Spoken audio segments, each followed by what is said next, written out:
All right. Okay, welcome everyone. This is our third session of the Dole Fellow Talks, and I am pleased to have with me today Greg Jenkins, who is former Bush administration official.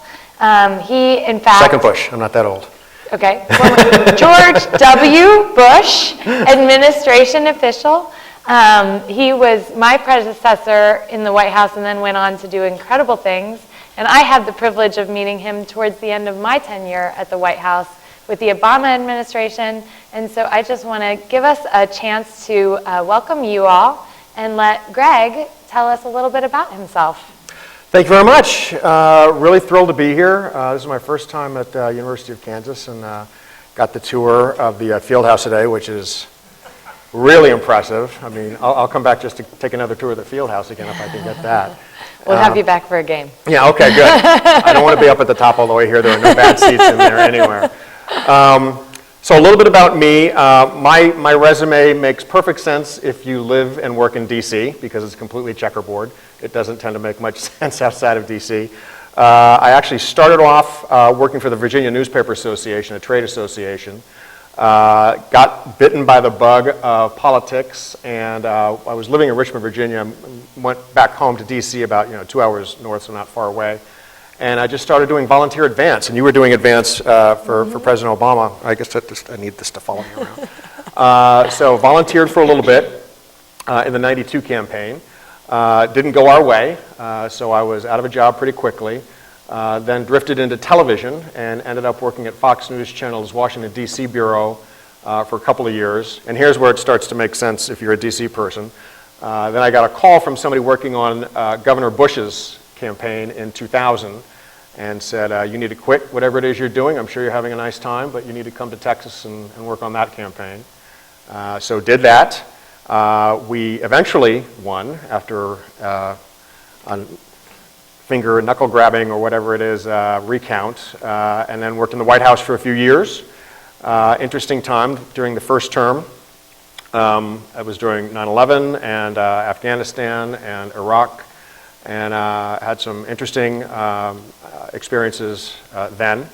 My last job with the organization, they asked me on my way out the door, I said, okay, I'm done. We've won our second election. I'm going to go into the private sector.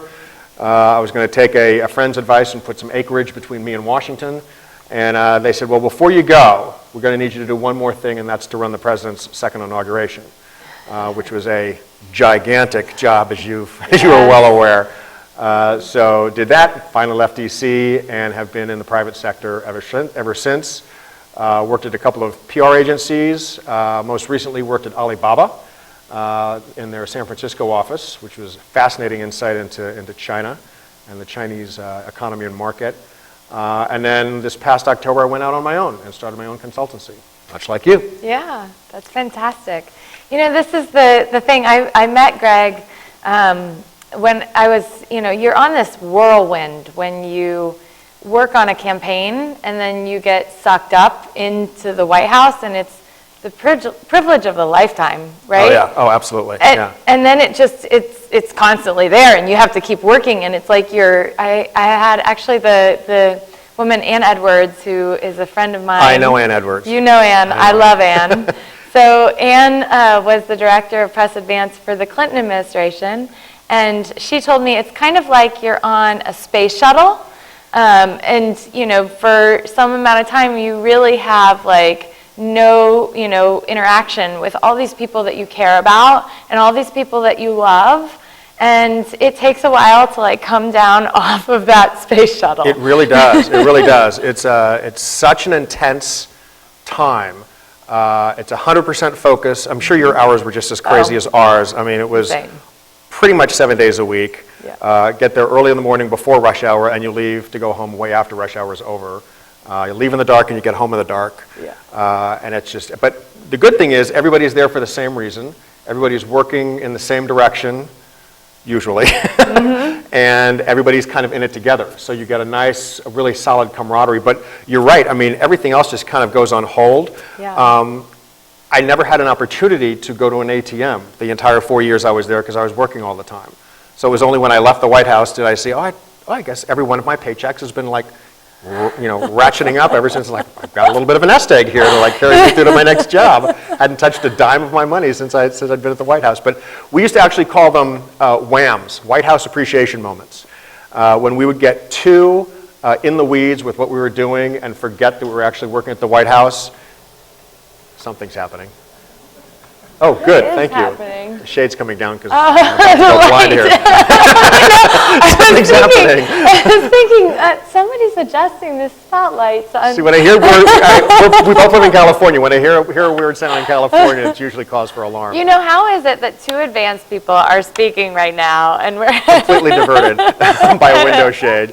But whenever we would get like too wrapped up in what we were doing and recognize that we were forgetting where we were, and it was historic, no matter if you're a Democrat or Republican, doesn't matter what White House you're working in, we'd stop and say, we need to have a wham. And we'd just go find something interesting to look at and have a little White House appreciation moment and remind ourselves how lucky we were to be there. That's absolutely the case. And I think, we did, I'm sure you did this too, we could give tours to family members of the West Wing and, friends, but you had to self-guide them. Yeah. And so that was really, a struggle when you're traveling all the time and you're home for 5 seconds, but I would try to fit in a couple. And I remember one of my cousins coming, who I adore, who has different political beliefs than me, but I wanted to give him the tour and I was thrilled to.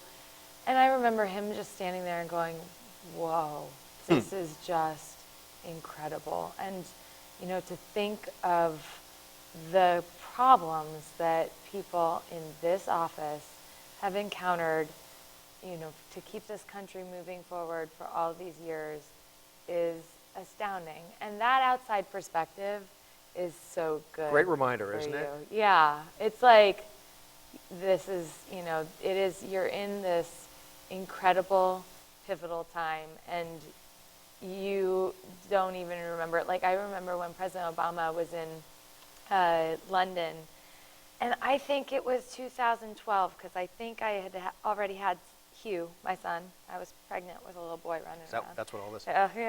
My little pregnant belly, I was running around. Ben Rhodes used to say, I think Johanna's 17 months pregnant. You don't tell a pregnant woman that.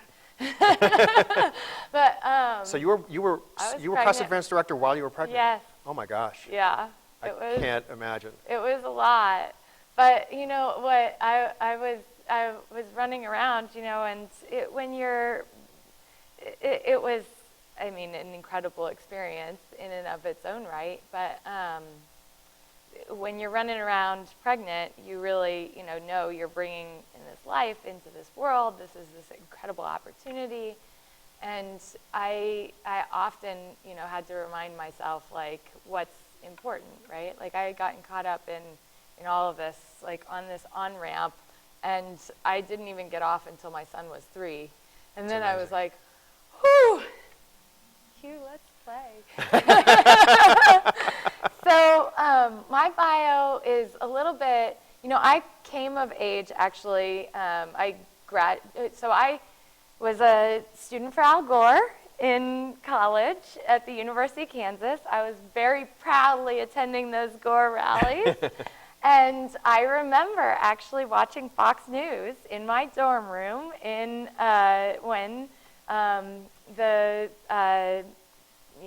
at that point, Al Gore had conceded and then didn't concede, yeah. And then goes back in, and then, George W. Bush was president, and I know we'll talk about the delay in the transition in a little while, but I came of age in politics during your administration, really. Wow. Which, I know. She just went way out of her way to make me feel really old. No, I didn't. Anybody catch that? I She didn't. went out of her way. I didn't mean to. But, this is the interesting thing about all of us Obama kids, because a lot of us were kids, we were really young, and we got involved in local politics. Many of us had gotten involved with governors, with state senators, with local races, and then got on board with Obama's campaign. And for many of us, it may be our first, maybe second, maybe third campaign we had worked on. and They're like addictive presidential. when you're young, right? Yeah, well, and you have to do it when you're young because It's a young person's job. Oh my God. Yeah. I'm like, campaign? No, I think I'm okay. All done. But Were you doing it from here? Is that where you got on the campaign? so from I Kansas? actually started. So I graduated from college, University of Kansas. Governor Sebelius was in office. I loved Governor Sebelius. I went to work with her, and I loved working with her. I learned so much. She had a fantastic crew of people who were definitely, older and wiser than me, and had a lot to tell me and help me learn how to connect with people, and what we're doing is so important. I went on to Iowa, actually. So my husband and I. Just during the primaries. So I went on to Iowa actually 2 years before the start of the caucuses. Oh my gosh. Wow. So I left here and I moved to Iowa because my husband, CJ, who's also a Dole fellow, so you guys know CJ, he got a job with the Associated Press in Des Moines. He had been at the Kansas City Star, and I had been in Topeka at Governor Sebelius's, and we had been commuting from Lawrence to Topeka and Kansas City. And it was a great opportunity. And one of our friends had worked on the Human Rights Campaign, and he said, "You will love Iowa," which, like anyone who's worked in politics, I don't know if you appreciate I've never heard anybody Iowa. say that. I love Iowa. I loved Iowa so much. So we go to Iowa, and we moved to Iowa, and my husband got a job. But the thing is, at that point in our career, it took both of us to pay the rent. So I couldn't really stay behind. He couldn't go before me. Like, we had to, go together. So I left my job without a job up there. Wow. And I got connected through some friends with a campaign for Mike Bloom, who was running for governor. And I worked as his press secretary. It was a family fight. So it was a primary, which, if you're going to get involved in politics, it is actually maybe tougher to do a primary because you're working against many of your, allies and friends. And this is what I hate saying, allies and friends, because everyone is for America and we're all for America. But in many cases, these are the same people that you're going to be working on another campaign against, and you are already instantaneously, having tension with them on a very local level, right? Yeah. A gubernatorial campaign, you're, you're in the weeds. So it was a privilege. I got to work with Andy McGuire, who went on to be the Democratic chairperson for Iowa. She's a doctor, phenomenal mother of 7, brain surgeon, incredible. I got to work with some incredible people in Iowa, and we lost. I learned more from losing, like you did. Happens. There's a winner, there's a loser. Than from winning, Yeah. I'd say, because you learn, number one, you have to be in it for the right reasons. It can't just be a job. It has to be a passion. It has to be something you are wholeheartedly in. And if you don't find that, then find something else. And at that point, for me, that was my reality. So I went to work for the state government in Iowa in a great position. I was doing grants with the Department of Arts and Culture, and Wow. we were doing small town Iowa revitalization, which was awesome.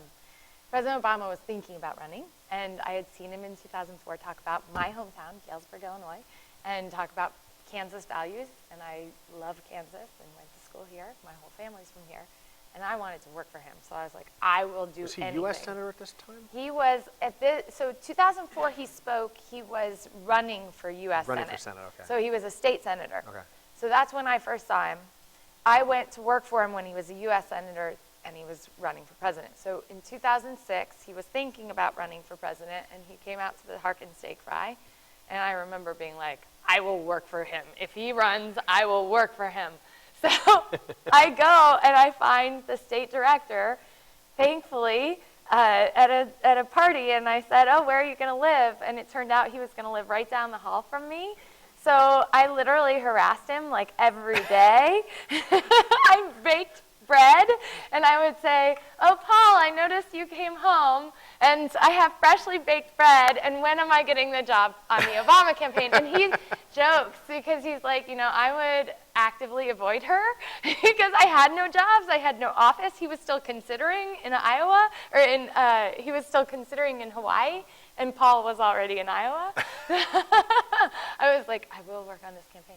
So he's like, okay, you're going to do press advance. I had no idea what press advance was. Did you? I had no, and that's how I started too in politics, was press advance. Yeah. I'm like, as long as it gets me in the door, I don't care what it is. Exactly. Yeah. And I had no idea what incredible experience he set me up for. It's the best. So in press advance, and this is what we should talk a lot about what press advance is, but you're engaged with all of the different elements of the president's public image with events. Anywhere, especially at the White House, it's outside of the White House grounds. In a campaign, it's anywhere he goes. So you're setting up all of the events with, an advanced team. So you're working with the folks who are organizing the site for the president. You're organizing what the press are going to see and what the majority of the public is going to see, because it's the image that you learned so well at Fox News that projects to the majority of American people. I've always had, every former advance person has difficulty explaining what advance means in the real world, and I think I've hit on something that's close. Okay, good. I really need to learn this. It's like the marketing division of the White House. It is. It's marketing. It's, whatever the president's policy is, like the president's going to go do a trip to Lawrence, and he or she is going to be talking about a particular policy. And wants the people in the room to understand the policy, but as important, if not more important, it's through the cameras in the back of the room to the millions of people watching to get them on board with whatever the president is talking about. Well, I think it was Mike Deaver, who was one of President Reagan's image master, and he's just sort of redefined the art of advance and presidential imagery. He kind of hit on the notion that, look, and this was when CNN was just getting going, he said, look, if we're going to be doing events that are not right around the evening news with Cronkite and Brokaw and those guys in those days, and we're going to do it in the middle of the day, and the event's going to run live. If someone's got a television on, chances are really good it's on mute, and that's the same way it is today. When I was in my office, I'd have CNBC on, but it's on mute because I'm working. And so Mike Deaver kind of hit on the notion that the imagery has got to be as powerful as what it is the president's saying. That's kind of where advance comes in. So advance has to go out there and figure out a way to basically take policy and build imagery around it so that it will supplement and kind of support whatever it is the president's saying in the event that no one happens to be listening to the president. Well, and that's, it is interesting because you go from this world where literally everything you do ends up on TV constantly. I mean, any mistake you make is not only you could be called to Congress to testify, but it's What was broadcast. What was your biggest? Oh, I don't know. Whatever it is, it's not going to top mine. I don't know. You give yours. Mission accomplished. Oh yeah. Yeah, that was a tough one. That was a tough one. That was a tough one. That one is a tough one because, as it turns out, the world is pretty gray, and missions are kind of ongoing. So we went overseas at one point in time, and it was my team was involved in a trip to Afghanistan, and we had trusted that everyone had vetted out the list that was meeting with the president in a on-the-record, for-the-cameras trip, and everyone was, aware that the cameras were coming in this meeting. And unfortunately, I walk some press in, and the Washington Post correspondent says to me, "I think your CIA station chief was on that list that I just sent out to," and yeah. It had already gone out to the press list. So I was like, story hijacked. Oh dear. Well, and to be honest, that's the whole thing is it's so many layers of you didn't even have your fingers on that at all. There's no way, yeah. No part of it, but ultimately the buck stops with you, right? But that kind of gets back to what you were saying initially, is that everything you do is being broadcast probably live, and the wisest, smartest, savviest press in the world is watching every move you make behind the scenes and in front of the curtain, whatever the metaphor is. So everything you do really matters because the president is either going to work for the president or it's not going to work for the president. And the monstrous amount of effort that goes into any presidential anything is so big in terms of manpower and thought power and building the imagery that goes behind the president and who's going to be in the press room. It's such a big mountain, and it could be 2 or 3 times a day, right? I mean, times 2 or 3 times a day. If any bit of it goes wrong and that then becomes the story instead of what you wanted it to be, all of that work is completely hijacked. My 3rd or 4th day on the job as the advanced office director, when I took over the entire office, this event had been in the works and being built before I got there. So I was just the lucky beneficiary of an event being just gone off the rails. And it was an event about, I'm sure you've seen this picture, it was an event about manufacturing. And the president was in this small manufacturing facility, and for props around it, they had cardboard boxes that would have contained this, whatever it is they were making, this widget. And between the time that the lead advance person left the event site, it was all set up to go to the airport to meet Air Force One and then bring the president and all the rest of us to this site. Some junior advance guy was there alone in charge of the site, and he saw in teeny tiny print that the cardboard boxes were made in China. So he took it upon himself to get duct tape and put it over 300 boxes. Just where it said made in China, drawing attention to the fact that he was covering it up. Oblivious to so this is a staff guy, not a press advance guy, and the staff advance guys don't pay that much attention to the press. No. So oblivious to him was the entire actually. White House press corps that had flown in earlier was all set up and just waiting for the president. So they watched the entire debacle happen. And by the time the president got there, it's like, why even bother to do the speech? That was the news for days. And then the stakes are so high. I was really lucky to grow into that role, and I've talked about I thought you were going to say you were really lucky that nothing like that ever happened to you guys. Well, no, I mean, we were talking earlier about, the time that I remember President Obama tripped up these stairs that, were ridiculously uneven, and the advance guy, who's a dear friend of mine, felt so bad, and he gets back and he's sitting in my office and he's just like, oh, and he's like, you know what, the president just came to me and he said, and I'm not going to say his name. Say his name. No. But he's like, all you needed to do is tell me that the stairs were uneven, and I would have known. Next time, just tell me, put some tape out. And he's like, and it just made me feel even worse. It's like, but I was so lucky because President Obama was very much like that. I remember early in Iowa, he did a call with us, and something bad had happened. I can't remember exactly what it is, but I very much remember him saying, you guys, I'm not perfect, and I'm going to mess up sometimes, and so are all of you. And all I want from all of us is that we're going to try harder, and when we mess up, we just get back in and we try harder. And that was kind of from the top, that was absolutely from the top down.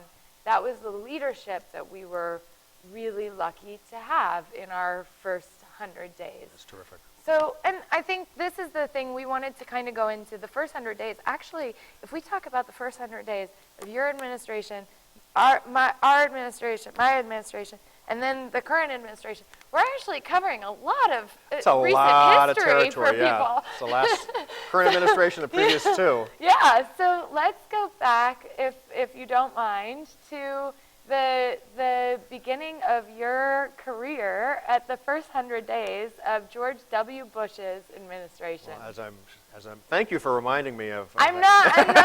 Here's the problem. You're doing it with a smile on your face. No, okay, here's the problem is that, forever, you're written off because, you're the young person in the room, right? And then it's when does it turn where you get to start being offended by Hugh, my son, Hugh, tells me, Mommy, I can't even count to your age. And I'm like, wow, thank okay, you, it's happening. I know. Well, so as you may recall, election night in 2000 wasn't the end of the 2000 election. And ordinarily, right after a president or a candidate's election to president-elect, almost immediately, and I'm sure this happened with you guys, you immediately go to work on two things and two things only. The inaugural, you send half your staff to go run the inaugural, and the rest of the staff goes to a different location altogether and starts the transition. And the transition is a monster. And it's a combination of policy. What is the policy that we've been talking about during the campaign that we want to enact? Who are our friends and opponents, adversaries on Capitol Hill? What coalitions do we need to put all that stuff together? And importantly, what do we want to get done in the first 100 days? And, of course, the big thing with transition is who gets what job, where are they going to go? So if Governor Bush, who obviously came from a long line of politicians and had been twice elected governor of Texas, and was a business school graduate, I think he was the first and only MBA, I guess, as president, had a very clear way of managing organizations that he was running, be it a baseball team or the state of Texas, and his campaign. And you were on his campaign for the right reason. If you were there to grab turf or position yourself, you were not going to be on the campaign for very long. There were almost, I can't remember anybody who was like that. So it was a very dedicated, loyal group of people who were there for the right reason. So after election, we had, I guess it was a month and 6 or 7 days before the Supreme Court's decision and Vice President Gore conceded. So technically, well, no, not technically, actually, we couldn't receive, nor could the Gore people receive any of the federal funding that goes to stand up a transition outfit. You get office space, you get, office supplies, you get telephones. I mean, the infrastructure that you need, the basic infrastructure that you need to do the work that is necessary to get done. So since we couldn't do that, and neither could Vice President Gore, we stood up our own transition and self-funded it. It was small. I think it was run by Clay Johnson, who at the time was the governor's chief of staff for the state of Texas. Clay later was director of OPM in our White House. He ran the transition until Vice President Cheney, I think, kind of jumped in at some point, or Vice President-elect Cheney. And I think it was a staff of 15 paid people who we were raising the money to pay these people, and then volunteers. And then almost everybody else was in Florida doing the recount. I was one of the few people who didn't go to Florida, wasn't on our self-funded transition, but had to stay in Texas with the governor because he's still a public figure and is still likely to do things in front of the press. And I was one of the people that traveled with him in the 2000 campaign. So in the event that he needed to either concede or accept, it was probably going to be done very quickly and right then and there. So a few of us had to actually stay in Texas while that was all going on. So That's anyway, crazy. It was you insane. were just waiting. Yeah, so I was aware that there was a kind of the shadow transition going on. Mm-hmm. Almost everybody from the campaign was in Florida working, and there were like, I don't know, 10 of us left in Texas with the governor. And it was crazy because there would be so the governor's mansion in Austin occupies an entire city block. And you can walk all the way around the governor's mansion. And University of Texas is right there, and it has a fairly large number of left-leaning students. And so the college Democrats or someone would organize protests, and they'd march around the governor's mansion every single day, all day long. And you could see protesters from every window from the governor's mansion. And we would get phone calls from him saying, where's the counter-protest? Mm-hmm. What's going on here? I've got people ringing my house all day long screaming at me, and I don't see any of you guys. And we're like, well, there's only a few of us here. He's like, get over here and launch a counter-protest. And we're like, but we're Republicans. We don't know how to counter-protest. It was crazy. We all piled into my boss's Jaguar, of course. We're all wearing Brooks Brothers suits. And we go up to launch a counter-protest, which just was pathetic. This is amazing. It was awful. I have to, now that I'm living in this current political climate that we'll get to, I feel like, our press is so, divided that I have to, go to where, I go to Breitbart to, try to figure out where people are. And I often see this big conspiracy of George Soros paying all these like people to protest, and I'm like, but I have tons of friends who just actively They just do it. protest, Yeah. and I'm like, is George Soros paying you? Because that would be great. Where's my check? I know, right? Like, that would be awesome. Wow, anybody can get paid for that. By the way, I haven't found a single person who George Soros is paying. I don't know how we can get that out. I didn't know that. I didn't know that was a cottage industry. That'd be nice. I know, right? But anyway, so we, I guess Vice President Gore conceded on, I think it was December 14th. And so we had, from December 14th, I mean, we had a month or so to get it all together, to do an inauguration. And there hadn't been a Republican inauguration since 1988. And so this was 2001. So Bush 41's last and only inauguration was 1988. So even the people who had been around then, I mean, the costs and the complexity had changed a lot in the two inaugurations since then. And so we didn't really have much to go on. And I was actually working at the inaugural, so we were just trying to figure it all out. It was just insane. I worked on our first inaugural also. It's It is. crazy.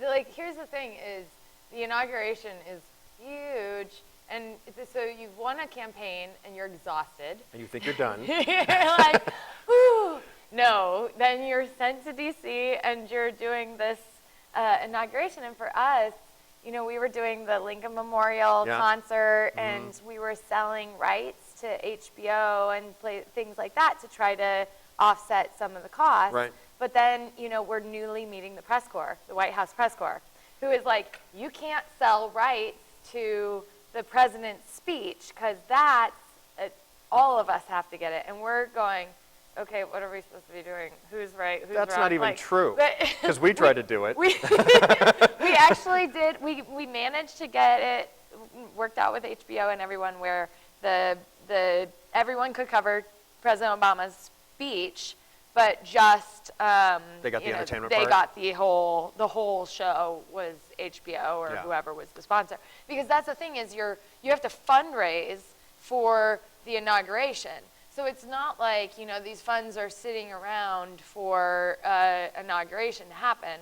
So you're actively working on all of those components with a new press corps that you're just meeting for And the first staff time. that has to get paid in 2 weeks. Yes.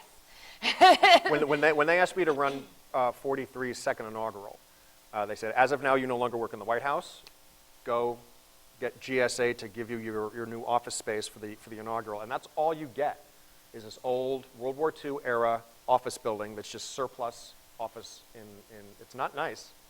GSA isn't giving anybody nice. No, they it's gave awful. us it looked like it maybe had not been used since the 80s, maybe. Well, our building was tucked in behind HHS, and the building was built during the World War II buildup of everything in Washington, D.C., and the building was designed to last for 5 years. So 60 years later, We're still using we're in this that awful building in the wintertime, and it's drafty anyway. So Yeah. all you get is a building, and in 2 weeks, and 600 staff, campaign staffers who need to get paid because Yeah. they don't have jobs yet, and you don't have one dime in the bank. Right. And government gives you nothing at all. The swearing in is different, right? Yeah. And this is the element of like all these surprises. So we were talking about, so the inauguration gives you time to figure out what you're going to face in the White House, right? But like I think you were talking about is they're shuffling out jobs, right? And I was really lucky, you were really lucky to get a job at the White House right away. That does not happen for the majority of people who are even working on the inauguration or on the campaign.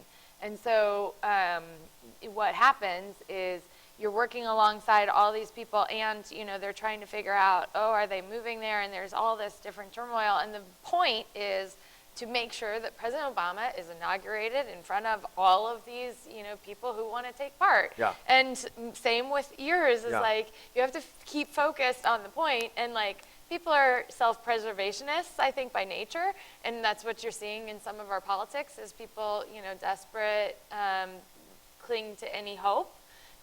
for some sort of action that'll change for them. But, you know, so that influences, like, you're trying to just get something done, and you're like, okay, I'm sure you're going to be fine. No, we don't need to talk about everything about what you want. But you don't know for sure. You don't know. So as you're like working on I was working on our first inaugural, and then I ran the second inaugural, but during the first inaugural, I assumed I'd get a job, but I didn't know. You didn't know. Nobody told me. You're moving your whole family there. Yeah, CJ, me, the cats, we're like making plans for moving. And I don't know what division were you in the inaugural, in the press? So I was the deputy director of press logistics. Okay, That's yeah. right. So for the inaugural, you have international press that flies in to cover these Oh, things. yeah. So you go from having a traveling press corps of like maybe 100 or 120 or something like that to you, and I had the same job as you in the inaugural, and we had to end up credentialing and figuring out how to credential 3,000 media from around the world and in the U.S. If you've got, it's crazy. It's the insane. numbers are crazy. So it was kind of unprecedented for us. The U.S. press wasn't paying attention to us in Iowa a lot. So I kid you not that, you know, it was like, foreign outlets would like stalk me when I was in Iowa as like a, you know, random press advance representative and like figure out where the president's going to go so that they could get like a spot wherever he's going to go. He was just a senator at that point in time, but they would like literally cover us like it was crazy. And so we started charging for press riser space at a certain point. Wow. Because we had to provide all these giant press risers, and it was costing us a ton of money for the campaign. And so we actually did start charging for space if they. This is during the campaign. It was like at the election night, and then I think we did it again. We did it for subsequent summits and things like that, and we would, because the problem is they're costing the federal government so much money with all of those risers and all that construction that, you know, for us it was like, okay, we actually believe that you have the right to cover it, but we can't subsidize these costs. So, you know, they're out for your coverage. Because it's just, I mean, you're right. We were in Texas, and it was it was the primary. It was the two-step, the Texas two-step that they do, and it was us versus Hillary. And I remember there being just a sea of foreign press that I had no idea what I was. This AP guy came to me and he's like, I can help. Because I was like, oh my God, they're all fighting with me. And so he set up like a rotating station where he would use a satellite truck and get all of the foreign press outlets in. Because I was just like, I don't even know what to do with all of them. They just decide. Yeah, so I am sure that the Trump administration also has a lot of press coverage because people are interested, and so they are all the time. And so it's like a balance of, we absolutely need a free press, and I am such a believer in the importance in the news media. I'm throwing things at you now. It's gone. But with your experience in the news media, you probably also have a take on this. But I care so much about the White House Correspondents Association having what they need. Yeah, I'm 100%. People tend to forget just how valuable a really skeptical press corps is to us. I'm sure presidents would like to have compliant press corps. Who wouldn't? Nobody's having, especially every single day. Yeah. I mean, it does tend to wear somebody down. But we as citizens need that so much, and we forget it. Because if the press isn't doing it, nobody's doing it. And if the press doesn't do it, the only thing we're going to hear is what the president's just not good enough. Not for us. It was very interesting. I used to have a colleague at when I was actually working at Alibaba, and it's obviously a Chinese company. And a colleague of mine was a writer based in China before Alibaba for Forbes or Fortune magazine, so writing for a Western outlet, but in China. And got a hold of me once, and he was a perfectly genuine question. He was like, I don't understand why